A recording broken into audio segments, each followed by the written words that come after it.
देखिए आज से हम लोग पढ़ेंगे अध्याय एक। फिजिक्स हमारा खत्म हो गया पूरा।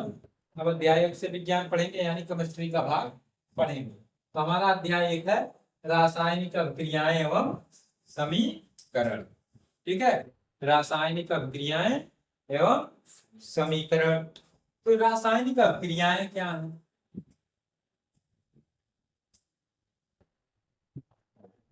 रासायनिक अभिक्रियाएं, ठीक है। तो वे क्रियाएं जिसमें किसी पदार्थ के संघटन, गुण, संरचना आदि में परिवर्तन हो जाता है, उन्हें हम लोग रासायनिक अभिक्रियाएं कहते हैं। वे क्रियाएं, रासायनिक अभिक्रियाएं क्या है? वे क्रियाएं जिनमें पदार्थ के संघटन, गुण तथा संरचना में परिवर्तन हो जाता है, रासायनिक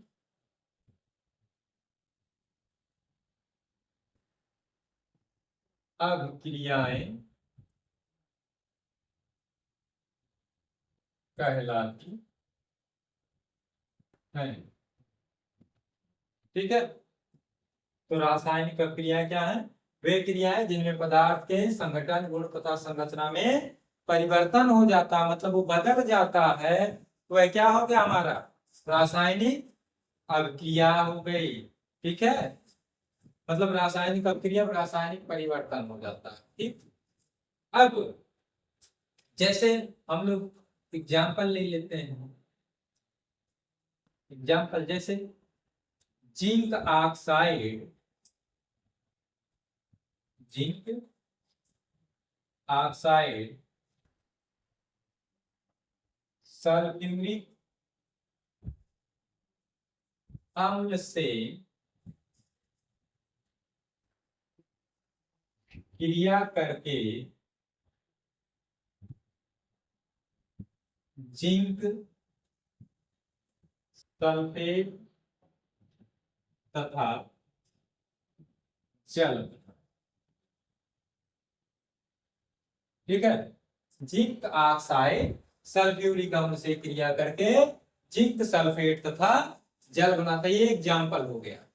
लोहे में जंग का लगना, ये भी रासायनिक अभिक्रिया है। ठीक है, पहले आयरन होता है, नमी अवशोषित करता है तो जंग बन जाता है। ठीक है, तो इसको चलिए इसी एग्जाम्पल से हम लोग समझते हैं। और भी रासायनिक क्रिया होती है, जैसे भोजन का हम लोग शरीर में पाचन एक रासायनिक क्रिया है, अलग अलग चीज। जिसे खाएं तो इधर लार में है टाइलिन, टाइलिन पचाएगा किसको? स्टार्च को। अरे भोजन में तो बहुत चीज होता है। ठीक है, सबके लिए अलग अलग एंजाइम्स हैं, यहां से लेकर के यहां तक अंदर का अलग अलग एंजाइम है, सबको अलग अलग चीज। जैसे सुक्रोज है, सुक्रेज उसको पचाएगा। ठीक है, तो अलग अलग चीजों को पचाने के लिए अलग अलग एंजाइम, सब काम। जैसे मनुष्य है, आप लोग इसे पढ़ रहे हैं तो आप पढ़ने का कार्य कर रहे हैं, हम लोग पढ़ा रहे हैं तो पढ़ाने का कार्य कर रहे हैं। हर व्यक्ति कुछ ना कुछ कार्य करता है, ऐसा नहीं कि सभी काम एक के आदमी कर लेगा। हम लोग को घर और अगर बनवाना है, बनवाना पड़ेगा या बनवाया गया है, उसको बनवाने के लिए मिस्त्री करना पड़ा। ये थोड़ी ना कि अपना हम पढ़ा भी ले रहे हैं, अपना बना भी लेंगे, अपना कुल कर लेंगे, अपना पेंट कर लेंगे, अपना कुल कर लिया जाएगा, ऐसा नहीं है। सबके सभी कार्य हर कोई नहीं कर सकता। वैसे एंजाइम्स जो है, ये नहीं कि एक एंजाइम कुल पचा डालेगा। ठीक है, सभी एंजाइम अलग अलग काम। ठीक है, अपना अपना सबका काम बटा हुआ है। उसको जब बायोलॉजी पढ़ाया जाएगा तो और डिटेल में बताएंगे। तो ये देखिए यहाँ पर हम लोग एग्जाम्पल ले लें कि जिंक ऑक्साइड सल्फ्यूरिक अम्ल से क्रिया करके जिंक सल्फेट और जल बनाते हैं। तो ये देखिए जिंक ऑक्साइड और सल्फ्यूरिक अम्ल ऐसे हैं जिनमें रासायनिक परिवर्तन होता है, तो इसे हम लोग अभिकारक कहते हैं।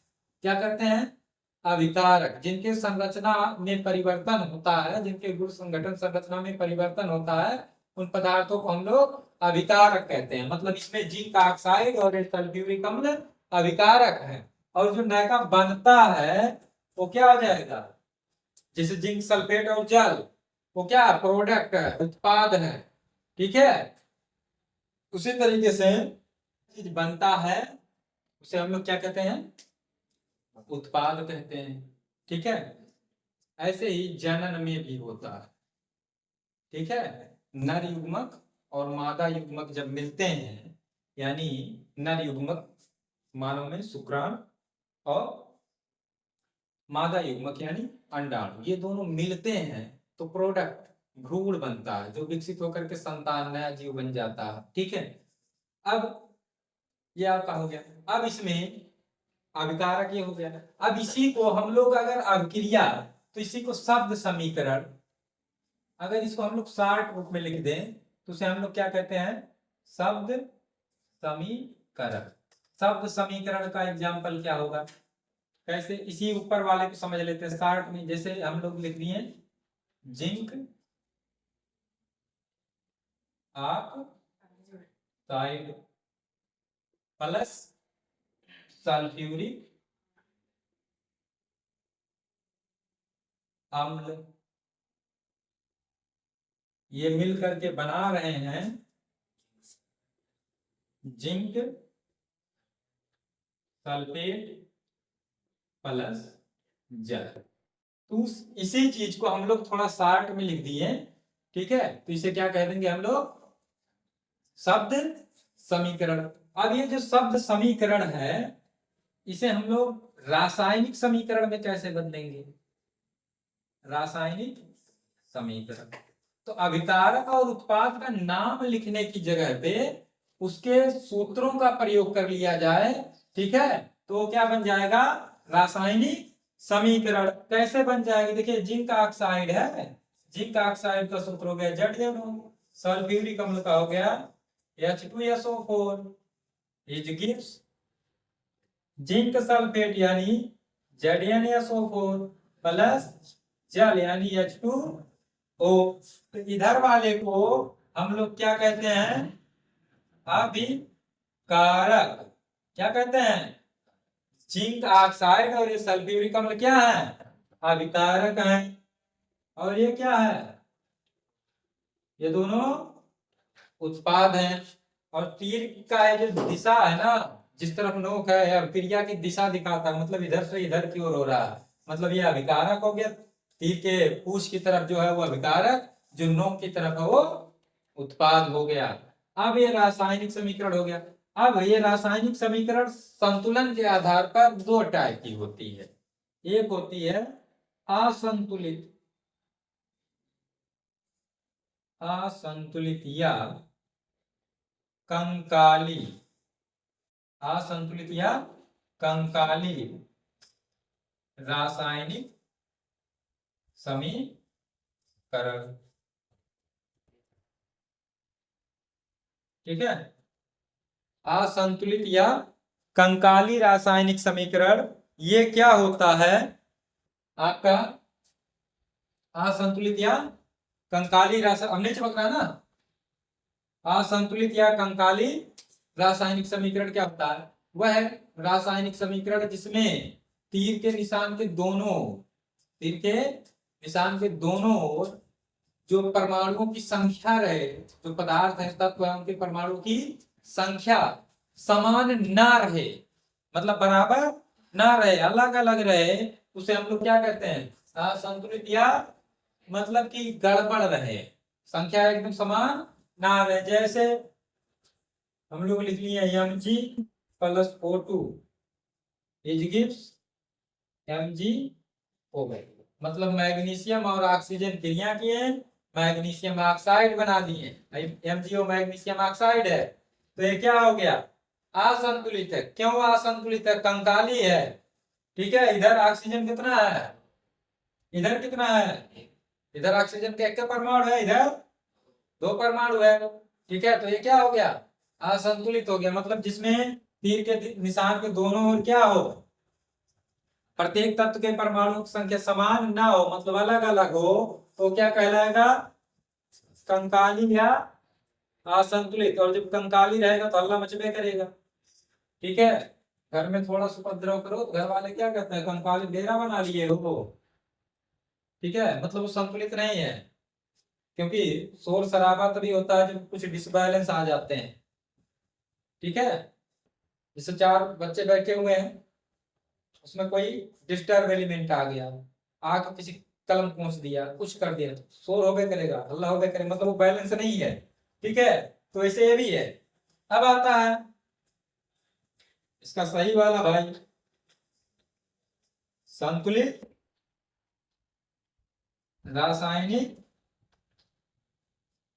समीकरण। संतुलित रासायनिक समीकरण, संतुलित रासायनिक समीकरण क्या है, जिसमें तीर के निशान के दोनों ओर प्रत्येक तत्व के परमाणुओं की संख्या समान होती है, उसे संतुलित रासायनिक समीकरण कहते हैं। जैसे ये ऊपर वाला है, इसमें सब बराबर है, ये संतुलित है। इसके अलावा और भी हम लोग कुछ एग्जाम्पल ले लेते हैं, ऐसा नहीं कोई वह खाली एक हम लोग बस ZnO plus H2SO4 ZnSO4 plus H2O, वही एक नहीं, बहुत अब क्रिया है। जैसे HCl हाइड्रोक्लोरिक अम्ल क्रिया कर लिया NaOH से सोडियम हाइड्रोक्साइड बनाता है क्या, NaCl प्लस H2O। ये अम्ल है, ये क्षार है, क्रिया करके लवण बन गया, ये जल बन गया। अम्ल और क्षार क्रिया करके लवण तथा जल बनाते हैं। इस क्रिया को उदासीनीकरण अपक्रिया कहते हैं। ठीक, ऐसे ही और चलिए ले लेते हैं। जैसे ले लिया हम लोग H2SO4, H2SO4 यानी सल्फ्यूरिक अम्ल। H2SO4 मतलब सल्फ्यूरिक अम्ल, H2SO4 का क्या नाम है, सल्फ्यूरिक अम्ल। प्लस इसकी क्रिया हम करा दिए KOH, KOH मतलब पोटेशियम हाइड्रोक्साइड, ये बनाता है पोटेशियम सल्फेट यानी K2SO4 प्लस H2O। अब बराबर करना पड़ेगा क्योंकि हम संतुलित का एग्जांपल दे रहे हैं। यहाँ के 2 परमाणु है, यहाँ क्या कर देंगे 2। अब हाइड्रोजन द्वितीय यहाँ है, द्वितीय इसमें है, दुई यहाँ कर दिए। ठीक, यस, एक परमाणु एक परमाणु, ऑक्सीजन का 4 परमाणु इसमें, 2 परमाणु इसमें, 6, 4 और 2 6 हो गया बराबर। ऐसे ही बहुत सी अभिक्रियाएं हैं। ठीक है, जैसे अभिक्रिया एक आध देख लेते हैं। जैसे क्या देख लिया हम लोग, CH3COOH, यह एसिटिक अम्ल, क्या है एसिटिक अम्ल। इसकी क्रिया हम करा दिए C2H5OH अल्कोहल से, यह एथिल अल्कोहल, क्या है एथिल अल्कोहल। मुझे स्पेस नहीं है तो तीर का निशान बना के आप लोग आगे ही दर्शाते हैं। क्या बनाता है CH3COO C2H5 प्लस H2O, ये क्या है इसका नाम एसिटिक अम्ल, सिरकम पाया जाता है एथिल अल्कोहल। ये मिल करके क्या बनाते हैं एथिल एसीटेट, एक टाइप का एस्टर है एथिल एसीटेट, और ये क्या बना लिया जल H2O। ये भी क्या है संतुलित है, परमाणु सभी समान है तो संतुलित है, और परमाणु समान नहीं है दोनों ओर के तो असंतुलित।